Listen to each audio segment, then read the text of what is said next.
أعوذ بالله من الشيطان الرجيم. بسم الله الرحمن الرحيم. ألم تر كيف فعل ربك بأصحاب الفيل؟ ألم نجعل كيدهم في تضليل وأرسل عليهم طيرا أبابيل ترميهم بحجارة من سجيل فجعلهم كعصف مأكول. খুব সুন্দর হয়েছে।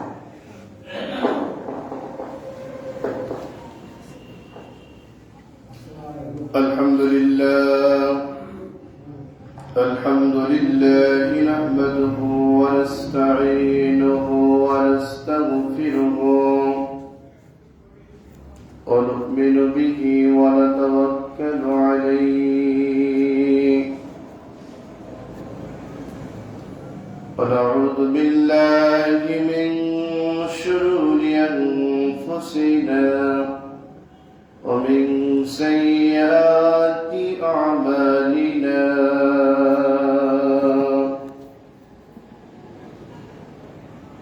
من يهده الله فلا مضل له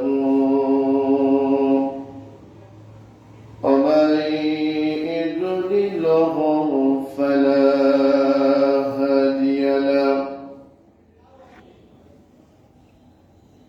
ونشهد أن لا إله إلا الله وحده لا شريك له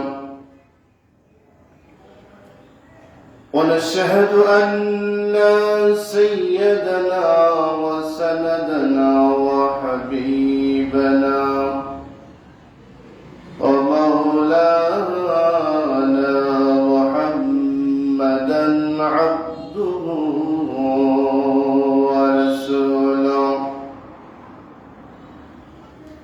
فقد قال الله تعالى في كلامه المجيد والفرقانه الحميد أعوذ بالله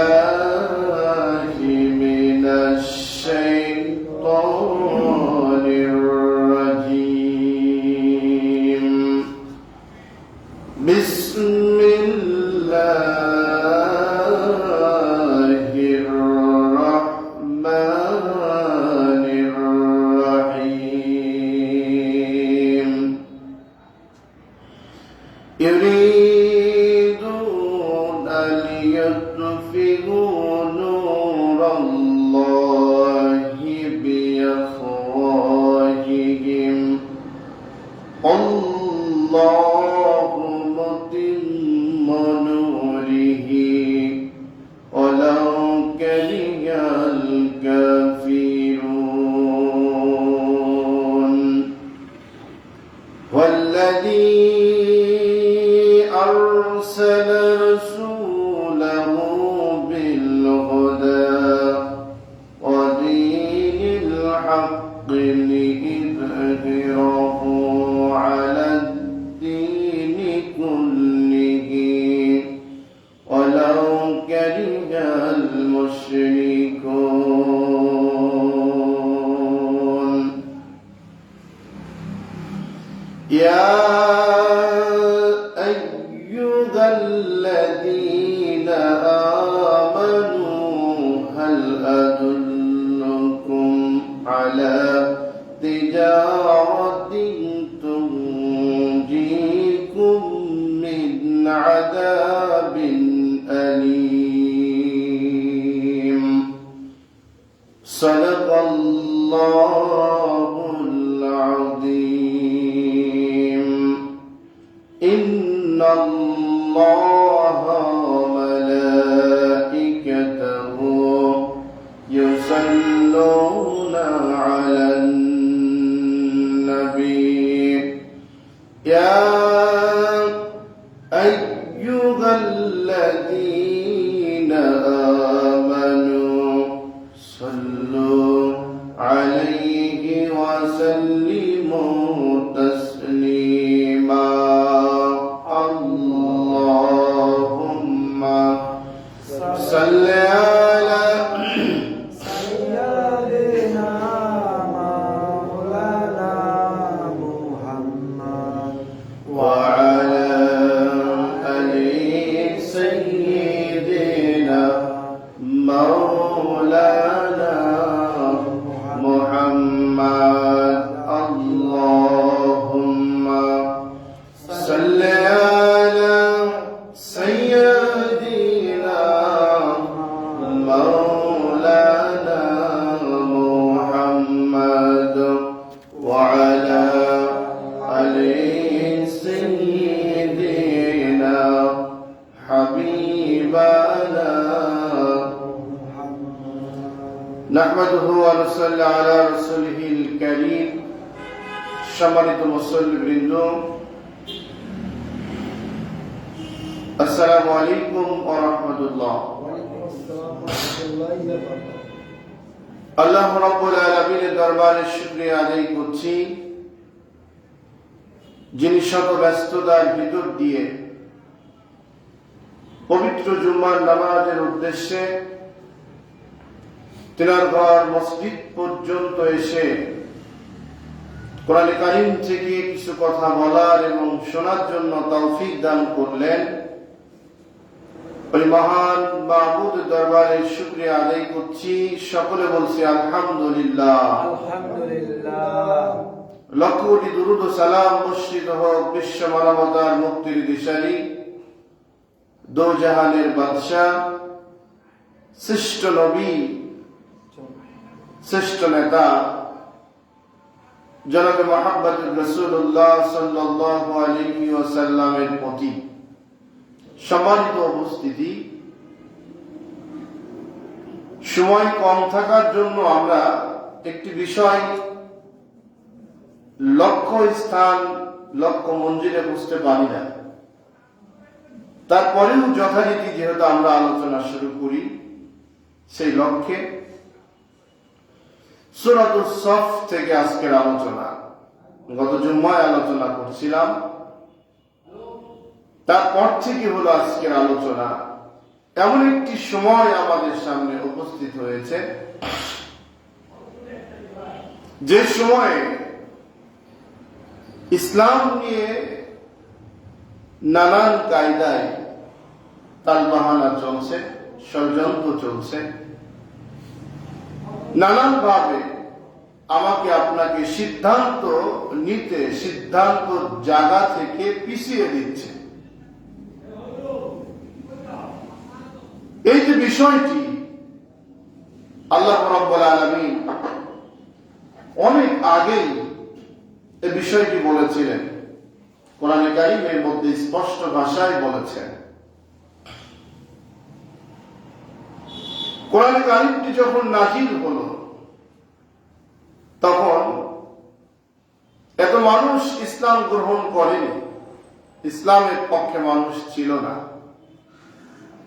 কম ছিল। আল্লাহ রসুলের জেনে বুঝে তারা বিরোধিতা করছে, সমালোচনা করছে, তাকে বিপদগ্রস্ত করার জন্য নানান কায়দায় নানান ভাবে কথাবার্তা বলছে। তারা আয়াতটি যখন নাজিল হতো তার অর্থ তারা বুঝতো, জেনে বুঝেই তারা শত্রুতাই করত, বিরোধিতা করত। দীর্ঘদিন পরে, প্রায় 1500 বছর পরে এসে বর্তমান সমাজ ব্যবস্থা যেটা চালু আছে, আমরা যেখানে অবস্থান করছি, জাহিলিয়াত পাড়ি দিয়ে যুগের পর যুগ জাহিলিয়াত আসছে, খতম হচ্ছে, আসছে, খতম হচ্ছে। এইভাবে ইসলামকে থামিয়ে রাখার জন্য নানান কায়দায় ষড়যন্ত্র হয়েছে, কিন্তু ইসলামকে ধরে রাখতে কখনো থামিয়ে রাখতে পারে নাই। কোন সময় বাড়তি নির্ভর আমার কোন সময় ব্যাপক আলোকিত, আমার কোন সময় মনে হচ্ছে যেন এইবারই ইসলামকে শেষ করে ফেলবে। এমন কায়দায় বিভিন্ন সময় রাসূল সাল্লাল্লাহু আলাইহি ওয়াসাল্লামের জীবন থেকে শুরু করে আজকে পর্যন্ত এই জাতীয় ষড়যন্ত্রগুলো চলে যাচ্ছে। সম্মানিত উপস্থিতি, ইসলাম আমার আপনার মনোনীত একটি বিধান। এটা সিলেকশন আমি আপনি করি নাই, এটা আল্লাহ করে দিয়েছেন। আল্লাহ রাব্বুল আলামিন বলেন, গোটা দুনিয়ার মানুষকে টার্গেট করে বলেন, ইন্নাদ-দীনা ইনদাল্লাহিল ইসলাম। আল্লাহ রাব্বুল আলামিন ইচ্ছা করলেই আমি আপনি নির্দিষ্ট করতে পারি না, আল্লাহ নির্দিষ্ট করছেন আল্লাহর পছন্দ মতো। আল্লাহ রাব্বুল আলামিন কোরআনে কারীম যখন নাযিল করলেন, যে সমাজে নাযিল করেছেন সেই সমাজের মানুষগুলা হলো ইসলাম বস্তু জানত। যখনই আয়াত নাযিল হতো তখনই একজন আরেকজনের কাছে বলা বলি শুরু করত, আলোচনা শুরু করে দিত। কি আয়াত নাযিল হলো, এর অর্থ কি, ব্যাখ্যা কি? কারণ হলো তারা তো ইসলাম আরবি ভাষাটা সহজেই বুঝত তারা। আল্লাহ রাব্বুল আলামিন কোরআনে কারীমের মধ্যে সর্বপ্রথম আয়াত নাযিল করার পরে এরপরে এর বিষয়বস্তু জানিয়ে দিয়ে বললেন, ইন্না নাহনু নাযালনা যিকরা ওয়া ইন্না লাহু লাহাফিজুন। আল্লাহ রাব্বুল আলামিন বললেন, কোরআন নাযিল করেছি আমি, কিয়ামত পর্যন্ত কোরআনকে হেফাজত করার জন্য দায়িত্ব গ্রহণ করেছি আমি। সুবহানাল্লাহ। অতএব ইচ্ছা করলে কোরআনকে কোন মানুষ দাবিয়ে রাখতে পারবে না, ইচ্ছা করলেই কোরআনের আইনকে নিভে দিতে পারবে না, থামিয়ে দিতে পারবে না। ইসলামের গদিতে, কোরআনের গদিতে এই পৃথিবীতে আল্লাহ রাব্বুল আলামিনের সিদ্ধান্ত ক্রমে পালাক্রমে যত দিন যাবে, যত সময় যাবে, তত আল্লাহ রাব্বুল আলামিনের দিকে মানুষগুলা বেশি বেশি করে ধাবিত হয়ে যাবে। যেমনটি হলো আবু জেহেল যখন দাওয়াত দিচ্ছিল, সামান্য কিছু মানুষ নিয়ে যখন পথ চলা শুরু হয়ে গেল, ব্যাপক কায়দায় যখন ইসলামের দাওয়াতটা ঘরে ঘরে পৌঁছানোর চেষ্টা শুরু করল, এমন সময় আবু জেহেল, উতবা, শাইবা, ফিরআউন, ওদের দোসররা যারা ছিল, উতবা, শাইবা, হামান, বড় বড় লিডার গুলা বারবার ষড়যন্ত্র করলো, বৈঠক করলো, চিন্তা করলো তারা ইসলাম থেকে মানুষকে দূরে সরানো যায় কিভাবে, ইসলাম থেকে মানুষকে হেটানো যায় কিভাবে, এমন কায়দায় আইন তৈরি করত। অথচ আইনটা বাস্তবায়ন হতো ঠিক, কিন্তু যারা আইন তৈরি করত তারা কোরআনের কাছে হার মেনে যেত। আইন তৈরি করলো, আল্লাহ রসুলের জবান থেকে কোরআন তেলাওয়াত শোনো না, যায় না, আল্লাহ রসুলকে কখনো আগানো যাবে না ইত্যাদি। কিন্তু রসুল যখন কোরআন তেলাওয়াত করতেন, রসুলের কোরআন তেলাওয়াতের এত সৌন্দর্য, এত মজা, এত আকর্ষণ ছিল, আবু জেহেল, উতবা, শাইবা, বড় বড় লিডার যারা ছিল তারা রসুলের কোরআন তেলাওয়াত শোনার জন্য ঘরের কোণায়, পিছনে, মসজিদের নববীর সাইডে পলায় পলায় তারা হলো কোরআন তেলাওয়াত শুনত। সুবহানাল্লাহ। আল্লাহ রাব্বুল আলামিন আয়াত নাযিল করতেছেন, বিশ্ব নবী কোরআন তেলাওয়াত তার জবান দিয়ে পড়তেছে নামাজের মধ্যে। সারাটা রাত পিছনে দাঁড়িয়ে দাঁড়িয়ে উতবা সাইবা কোরআন তেলাওয়াত শুনতেছে। হঠাৎ করে সুবহে সাদেক যখন শুরু হয়ে গেল, এমন সময় লোকেরা চিন্তা করলো লোকেরা আমাদের দেখে ফেলে দেবে, এখন আর থাকা যাবে না, এখন এখানে অবস্থান করা যাবে না, অন্ধকারের মধ্যে আমাদের নিজ নিজ অবস্থান থেকে জায়গা ত্যাগ করা লাগবে।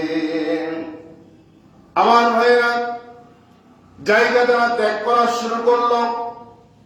অন্ধকারের মধ্যে একজন আর একজনের সাথে ধাক্কা লেগে গেল, একজন আর একজনকে দেখে ফেলল, একজন আর একজনকে প্রশ্ন করে, তুমি কোথায় গিয়েছ বলো। উনি বললেন, আব্দুল্লাহ ছেলে মুহাম্মদ এমন কোরআন তেলাওয়াত করে যে কোরআন তেলাওয়াত আমাকে মুগ্ধ করে দিয়েছে। আমি কোরআন তেলাওয়াত না শুনতে আসলে আমার বিছনায় ঘুম হয় না। সুবহানাল্লাহ। একটু চমৎকার কোরআন তেলাওয়াত করতেন বিশ্ব নবী জনাবে মুহাম্মদুর রাসূলুল্লাহ সাল্লাল্লাহু আলাইহি ওয়াসাল্লাম। আমার ভাইরা, এবার চিন্তা খবর চলে গেল, নেতা কমিটির লোকজন শুনে ফেলল। আবু জেহেল, উতবা, সাইবা তার দোসর যারা নেতৃত্ব স্থানে তারা আমরা না যাই। সিদ্ধান্ত ফাইনাল হয়ে গেল। এবার তারা চিন্তা করলো, আইন যখন হয়ে গেল, সিদ্ধান্ত হলো, এখন তার আসার কথা না। রাত্রে বেলায় আগের দিন যে জায়গায় আবু জেহেল দাঁড়িয়েছিল, যে জায়গায় উতবা দাঁড়িয়েছিল, যে জায়গায় সাইবা দাঁড়িয়েছিল, এই লিডার গুলা পরের দিনকে ওই জায়গায় দাঁড়িয়ে নিজ নিজ কক্ষে নিজ নিজ অবস্থান থেকে আবার কোরআন তেলাওয়াত শোনা শুরু করে দিল।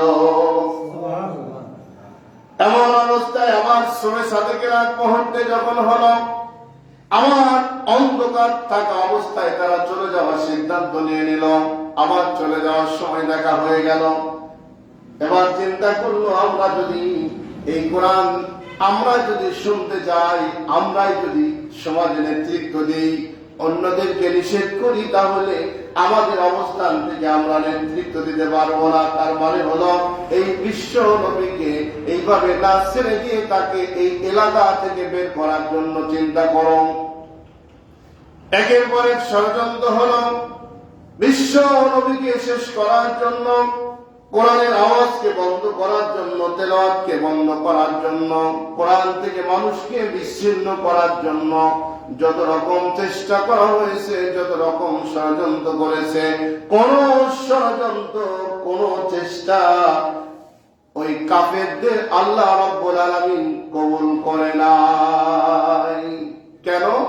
সিদ্ধান্ত নিয়েছেন আল্লাহ রাব্বুল আলামিন কোরআন নাজিল করেছে, আমি কোরআনকে হেফাজত করব।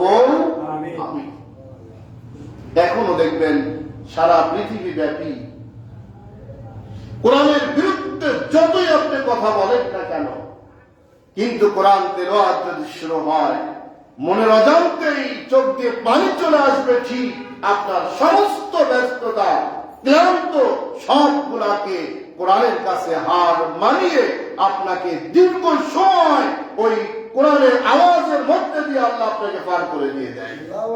যেমন দেখেন, কয়েকদিন আগে যে কোরআন তেলাওয়াত হলো আন্তর্জাতিক, যত তেলাওয়াত করলো ততই কিন্তু ভালো লাগলো, যত তেলাওয়াত হলো ততই ভালো লাগলো। কিন্তু সবাই কি কোরআন তেলাওয়াত শোনার সৌভাগ্য লাভ করতে পারছে বলেন? পারে নাই। কেন? এটা তাকদীরের ব্যাপার।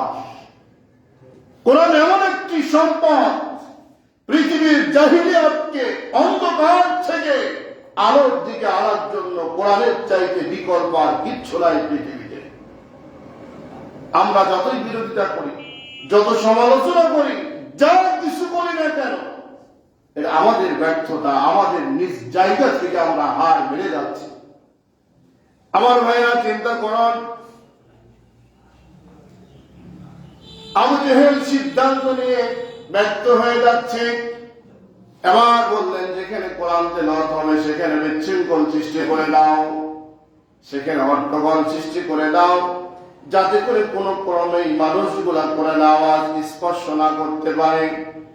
আল্লাহ কোরআনে কারিমের মধ্যে বলে দিলেন, وقال الذين كفروا لا تسمعوا لهذا القرآن والغوا فيه لعلكم تغلبون।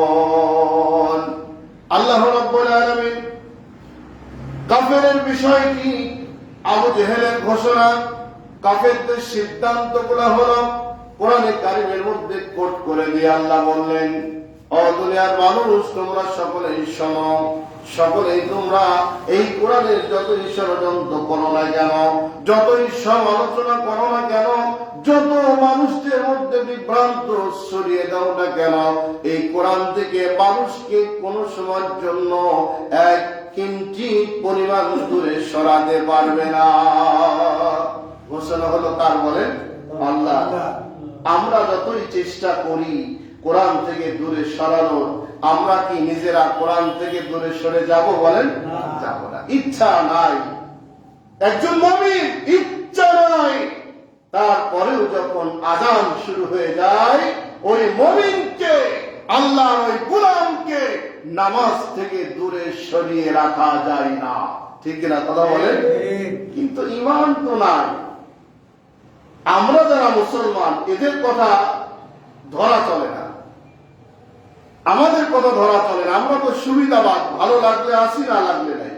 কিন্তু প্রকৃত পক্ষে আল্লাহর যে ঘোষণা, আল্লাহর যে বাণী, কোরআনের আওয়াজ শুনলে মুমিনের হৃদয়টা নরম হয়ে যায়, কাতর হয়ে যায়, কোরআনের দিকে ধাবিত হয়, রুজু হয়, কোরআনের দিকে আরো আকর্ষণ মনটাকে নরম করে দেয়।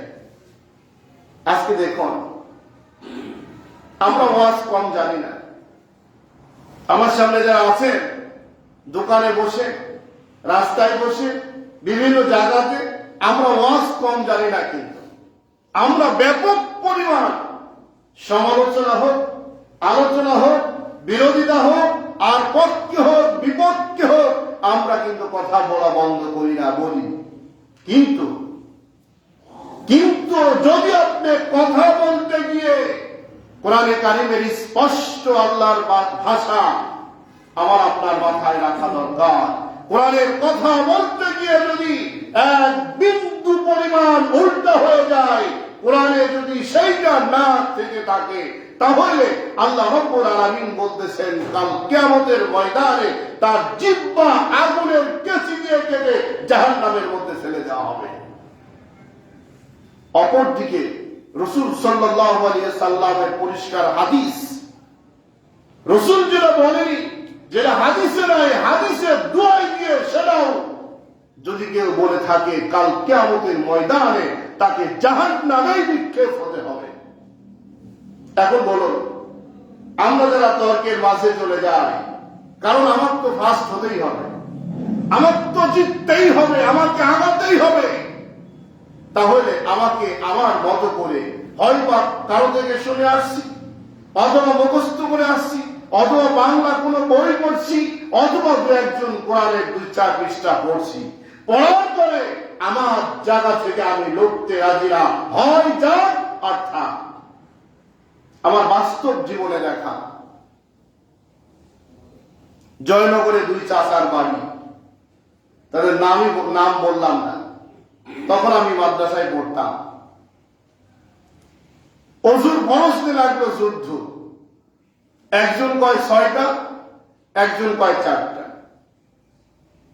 6টা আলা কয়, আমি লেখাপড়া করে এই পর্যন্ত আসছি, আর তুই তো মূর্খ, তুই কবে পড়াশোনা কর? 2 জনের ভাষাটা হলে এরকম ছিল। আমি বেশি বলছি, কম বলি নাই, কিন্তু আমার তো হবে না, তোর তো হবে কেন বল? আজ এই যুদ্ধ যদি লাগে, আদেও কি 2 জনের যুদ্ধটা, যে 6টা বললো তারটা কি ঠিক আছে বলেন? যে 4টা বললো তারটা ওজুর ফরজ হলো 4টা, 6টা বললো, কম বলি নাই, আমি কিন্তু কম বলি না, আমার তো হবে না কেন? তার মানে না জেনে না বুঝে যদি আপনি বলেন, কারেক্ট হবে না। এই জন্য কোরআনের কথা বলতে হলে, তর্ক করতে হলে, আলোচনা করতে হলে, না জেনে না বুঝে যেই ব্যক্তি ব্যক্তি আপনি কথা বলবেন কাল কিয়ামতের ময়দানে, সত্য যদি না হয়ে থাকে আল্লাহ রাব্বুল আলামিন আগুনের কেসি দিয়ে জিহ্বা টেনে কেটে ফেলবে সেই সময়। এটা ফাজলাম মনে করা যাবে না। আমরা কিন্তু এখন মনে করছি এটা ফাজলাম কিচ্ছু না। আপনি যে লোকই হন না কেন, যেদিকে যান না কেন, আপনি যে ব্যক্তি হন না কেন, কোরআন নিয়ে আপনি সিনেমিনি করার সুযোগ আল্লাহ আপনাকে দেয়নি, দিবে না। প্রতিষ্ঠিত হতে হলে কোরআনের পক্ষে থাকতে হবে, আপনাকে কোরআন নিয়ে জেনে বসে আপনাকে কথা বলতে হবে। কোরআন জানে না, হাদিস জানে না, এমন কিছু কায়দায় কথাবার্তা বলে, বলার পরে দেখা যায় বিভ্রান্ত করবে না, আরো বড় হয়। এই অভ্যাসটা আপনার হওয়ার কথা না, এই অভ্যাসটা আমাদের হওয়ার কথা না। এই অভ্যাস ছিল কাফেরদের। আল্লাহ এই জন্য কোরআনে বললেন, অকালাল্লাযীনা কাফারু লা তাসমাউ লিহাদাল কুরআন। ওরা বিশৃঙ্খল সৃষ্টি করত, দ্বন্দ্ব সৃষ্টি করত, বাধা সৃষ্টি করত। আমরা করব কেন? আমরা মুসলমান। কারণ কোরআনে কারীম তেলাওয়াত হলে আমাদের মনটা নরম হবে, আমাদের মনটা কেঁপে উঠবে, আমাদের মনটা আল্লাহমুখী হয়ে যাবে। আল্লাহ যেন আমাদের হৃদয়টাকে কোরআনের সাথে সম্পৃক্ত করে দেয়। আমরা সকলে বলি আমিন, আমিন। আল্লাহ রাব্বুল আলামিনের পরে বললেন, নবী যেই কথা বলাই বলুক না কেন, ইন্না নাহনু নাযালনা যিকরা ওয়া ইন্না লাহু লাহাফিজুন। হে নবী, আপনার বিভ্রান্ত হওয়ার কিছু নাই। নবীর ওয়ারিস যারা, অনুসারী যারা, আপনারা যারা ইমানদার মুসলমান, যারা খাঁটি নামাজি, আপনাদের মন খারাপের কিছু নাই, মন দুর্বলের কিছু নাই, মনটা দুর্বল করার কোন সুযোগও নাই। কেন? আল্লাহ রাব্বুল আলামিন বলতেছেন, কোরআন নাযিল করেছি আমি, কোরআনকে সংরক্ষণ করার দায়িত্ব আমি আল্লাহ গ্রহণ করেছি। সুবহানাল্লাহ। আল্লাহ রাব্বুল আলামিন বলেন কিভাবে? দেখুন, এই পৃথিবীর মধ্যে যত গ্রন্থ, যত লেখা কিতাব রয়েছে, যুগে যুগে যত মানুষ পৃথিবীতে আসছে, প্রত্যেকটা মানুষের একটা কম আছে, একটা নীতিমালা আছে। প্রত্যেকটা ব্যক্তির ধর্মের একটা গাইডলাইন আছে। কোরআনে কারীম ব্যতীত, কোরআনে কারীম বাদে এমন একটি বই মুখস্থ পৃথিবীর একটা মানুষের আছে, খুঁজে বের করা যাবে না। ঠিক না বলেন? কোরআনে কারীম হুবহু যেভাবে মুখস্থ করে হাফেজরা, এই কোরআনে কারীমের মতো আর পৃথিবীর কোন বই এইভাবে মুখস্থ করে মাথার মধ্যে ঢোকা রাখা যাবে না। কারণ এটা হলো আল্লাহর পক্ষ থেকে আসে নাই, মানুষ রচিত কিতাব, শয়তানি কিতাব। আপনারা যারা এখানে বসে আছেন, প্রাইমারি স্কুলে যতগুলা গদ্য পদ্য মুখস্থ করছিলেন, এই হুবহু বই যেভাবে ছিল সেইভাবে আজকে বলার ক্ষমতা আদেও তো আছে বলেন? অথবা প্রাইমারি স্কুলের বই একটা মুখস্থ করে আপনি রেখেছিলেন, ওই বইটা আপনি মুখস্থ এখন পর্যন্ত বলতে পারবেন, এর কোনো গ্যারেন্টি দেওয়া যায় বলেন?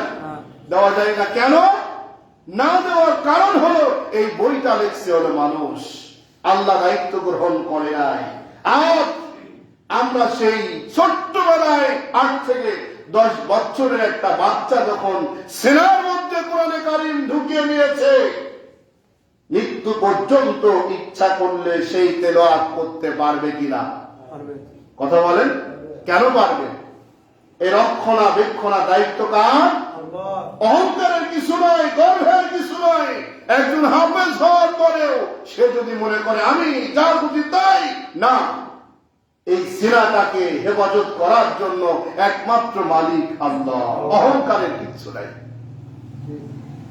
আল্লাহ রাব্বুল আলামিন বললেন, এই দুনিয়ার মানুষ তোমরা সকলেই মিলে যদি একটা আয়াত পরিবর্তন করে, একটা শব্দ যদি পরিবর্তন করতে পারো, আমার ভাইয়েরা, কাফেররা আল্লাহ রাব্বুল আলামিনের বাণীকে অস্বীকার করে তারা চিন্তা করেছিল এই পৃথিবীতে এত গাইড, এত লেখক, এত কবি, এত সাহিত্যিক, এরকম সনদ, এরকম ছন্দ, এমন আয়াত তৈরি করতে পারবে না, এরকম কথা ও আব্দুল্লাহ ছেলে মোহাম্মদ তুমি বলো কিভাবে?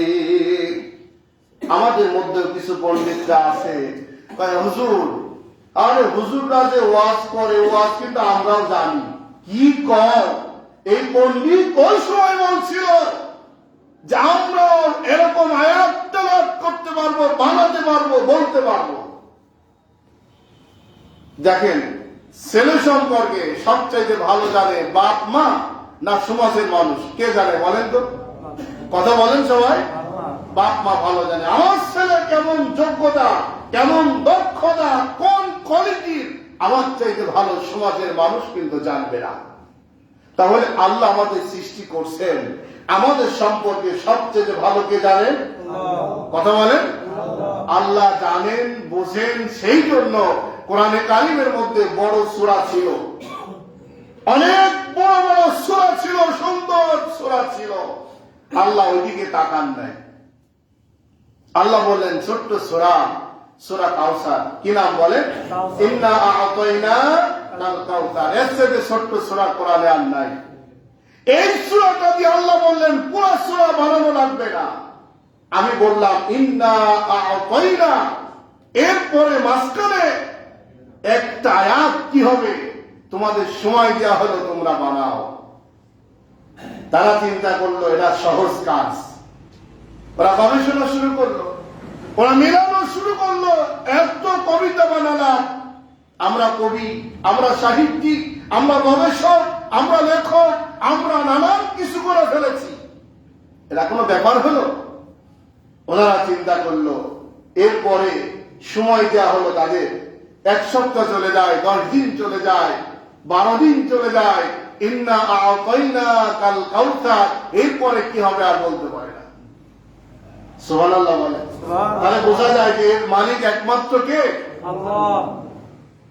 1 সপ্তাহ চলে গেল, 10 দিন চলে গেল, লম্বা সময় চলে গেল।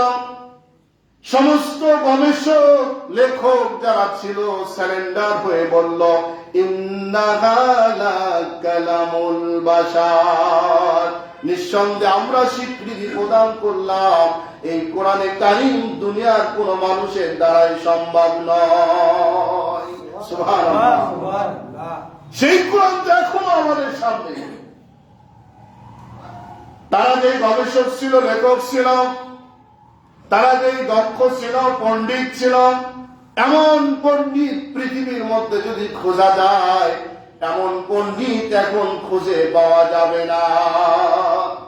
তারা পড়াশোনা করত, গবেষণা করত, এমন পড়াশোনা করত, রাসূল কথা বলবেন তারা বুঝে ফেলতো, কিন্তু মানত না। আল্লাহ রাব্বুল আলামিন বললেন আমি যেহেতু হেফাজত করতে চেয়েছি কোরআনে কারীমকে, এই কাগজে লেখা কোরআনটাকে আমি রেখেছি। এমন সময় আসবে এই কোরআনটাকে কেউ পড়াই দিতে পারে। আমার দেশে কোরআন পড়ানোর রেকর্ড আছে না নাই? কথা বলেন। কোরআন পড়া দেওয়া হবে, কোরআন পড়াই দিতে পারে, ষড়যন্ত্র হতে পারে। কোরআনটাকে যদি পড়াই দেয়, হেফাজত দেয়, কোরআনটাকে যদি শেষ করে দেয়, ছাই বানিয়ে দেয়, পরবর্তীতে এমন কোরআন বানানোর জন্য আর একজন লোকের প্রয়োজন আছে না নাই? আছে না বলেন? আল্লাহ রাব্বুল আলামিন সেই জন্য সিনার মধ্যে কোরআনে কারীম এমন পর্যায়ে ঢুকাই দিয়েছেন, সারা পৃথিবীর ডাক্তার যদি খুঁজে কোন জায়গায় আছে পাওয়া যাবে নাকি বলেন? কোন জায়গায় খুঁজে পাওয়া যাবে না কোন গোস্তের মধ্যে কোন জায়গায় কোন অবস্থায় আল্লাহ রাব্বুল আলামিন হাফেজের সিনার মধ্যে কোরআন ঢুকিয়ে দিয়েছে। আজকে পর্যন্ত, কিয়ামত পর্যন্ত যতই চেষ্টা করুক না কেন, একজনের সিনা থেকে কোরআনের আয়াত বের করা যাবে না। সুবহানাল্লাহ। তার মানে হলো এটাকে হেফাজত করার জন্য দায়িত্ব কে নিয়েছে? আল্লাহ। অথচ পড়া যখন শুরু করলো হাফেজ সাহেব, তখন কি আলহামদুলিল্লাহ থেকে নাস পর্যন্ত করতে পারে কিনা? পারে না বলেন? হেফাজত করার মালিক ওই আল্লাহ রাব্বুল আলামিন আমাকে আপনাকে বলতেছেন, দুনিয়ার মানুষ তোমরা ভালো করে শোনো, যতই চেষ্টা করো না কেন। আল্লাহ রাব্বুল আলামিন এভাবে বলেন, ইউরিদুনা লিইউতফিউ নূরাল্লাহি বিআফওয়াহিহিম আল্লাহু মুতিম্মু নূরিহি ওয়ালাউ কারিহাল কাফিরুন। আল্লাহ রাব্বুল আলামিন এই ষড়যন্ত্রের মধ্যে দিয়ে তখন বিশ্ব নবীকে টার্গেট করে বললেন, মুমিনদের টার্গেট করে বললেন, দুনিয়ার মানুষ তোমরা শুনে নাও, কাফেররা যতই ষড়যন্ত্র করুক না কেন, আমার নূর, আমার আলো, আমার নূরকে, আমার আলোকে নিভাই দেওয়ার জন্য কোন ষড়যন্ত্র আমি আল্লাহ রাব্বুল আলামিন কবুল করব না। ওই সময় থেকে ষড়যন্ত্র আজকে পর্যন্ত, আগামী কিয়ামত পর্যন্ত যতই হোক না কেন, এই কোন ষড়যন্ত্রকে বাস্তবায়ন করতে দিবেন না যিনি, তিনি হলো আল্লাহ। মনে করুন, এই যে লাইটটা জ্বলছে, যে মুসল্লিরা আমরা বসে আছি, অনেকের শরীরের শক্তি বেশি, অনেকের কম। কেউ 2 মণ মাথায় করে টানতে পারে, কেউ 10 কেজি নিয়ে হাঁপাতে হাঁপাতে আগাতে পারে। কিন্তু সব শক্তি এক জায়গায় করে যদি আমরা মনে করি এই লাইটটাকে ফুঁটি নিভাবো, সম্ভব হবে বলেন? সারা ঈশ্বরদীর মানুষ যদি আমরা মনে করি, সারা দেশের মানুষ যদি মনে করি এই আলোকে ফুঁটি নিভাই দিব, নিভানো সম্ভব? পালাক্রমে সিরিয়াল দিয়ে দিই, তারপরেও সম্ভব নয়। কেন? এর নির্দিষ্ট জায়গা আছে, ঠিক না কথা বলে? নির্দিষ্ট জায়গায় যদি আস্তে করে সুইচটা টিপ দেওয়া যায়, কতটুক শক্তি লাগবে? কোন শক্তি লাগবে না, খালি কোন রকম ঠুকা লাগার সাথে সাথেই লাইনটা বিচ্ছিন্ন হয়ে যাবে, লাইট বন্ধ হয়ে যাবে। কিন্তু এত মানুষ চেষ্টা করলাম, আমরা লিভাতে পারলাম না, বন্ধ করতে পারলাম না, কিন্তু জায়গা থেকে সুইচটা টিপ দেওয়ার সাথে সাথেই বন্ধ। আল্লাহ রাব্বুল আলামিন এই কথাই বললেন, দুনিয়ার মানুষ তোমরা যতই চেষ্টা করো না কেন, কোন ষড়যন্ত্র আমি রব্বুল আলামিন বাস্তবায়ন করতে দেব না তোমাদের। এই দুনিয়ার সমস্ত কাফেররা যদি একত্রিত হয়ে যদি আমার নূরকে, আমার আলোকে, আমার ইসলামকে মিটিয়ে দিতে চায়, শেষ করতে চায়, কিয়ামত পর্যন্ত যতই চেষ্টা করুক না কেন, আমার ইসলামকে, আমার কোরআনকে, আমার আলোকে, আমার নূরকে ধ্বংস করার জন্য পৃথিবীর কোন শক্তি আজকে পর্যন্ত হয় নাই। তাহলে আমরা যে কিতাব অনুসরণ করে চলছি, এরা কি সাধারণ কোন কিতাব বলেন? এখন বলুন, হিন্দুদের মন্দিরে যদি আগুন ধরে, গির্জায় যদি আগুন ধরে, অন্যান্য কিতাব যারা অনুসরণ করে চলে তাদের কিতাবে যদি আগুন ধরে, তাহলে তারা পুনরায় নতুন ভাবে আবার কিতাব তৈরি করার সম্ভাবনা 100% না 0%? কোনটা বলে? 0%। 0 কেন? ওদের তো কোনো হাফেজ নাই, ওদের তো কোনো আলেম নাই, ওদের তো মুখস্থ সংরক্ষণ করার পৃথিবীর কেউ নাই। কারণ ইসলামবাদে যত কিতাব আছে, যত ধর্ম আছে, যত মত পথ আছে, সবগুলো আল্লাহর পক্ষে না আল্লাহর বিপক্ষে? আল্লাহর বিপক্ষে। তাহলে রক্ষণাবেক্ষণ করবে কে?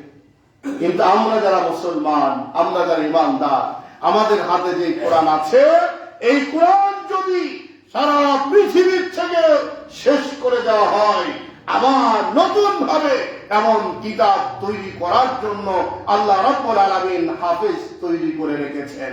সুবহানাল্লাহ। তাহলে আমরা কি শ্রেষ্ঠ জাতি না আমরা দুর্বল জাতি? কোনটা বলেন? শ্রেষ্ঠ জাতি ঠিক, কিন্তু আমরা হচ্ছি দুর্বল। আমাদের বুকের উপরে বসে অন্যরা, আরেকজনেরা তাদের স্বার্থ হাসিল করে চলে যাচ্ছে, অথচ আমরা কিন্তু বুঝতে পারছি না। আপনারা অনেকে কুসুর খাওয়ার গল্প জানেন, মুরব্বীদের থেকে শোনা, যেহেতু বই না হুবহু হতে হবে এমন নয়। তিনটা ছেলে কুসুর খাচ্ছে, জমির মালিক ধরে ফেলছে। প্রথম ব্যক্তিকে বললেন, এদিকে আয়, তুই তো আমার ভাতিজা, তুই আমার বইয়ের সারা কুসুর গুলা খাই ফেলে, সমস্যা নাই, কিন্তু তুই ওদের সাথে যাওয়া দরকার নাকি? ভাতিজা মনে করলেন কাম তো আছে চাচা দেওয়ার পক্ষে।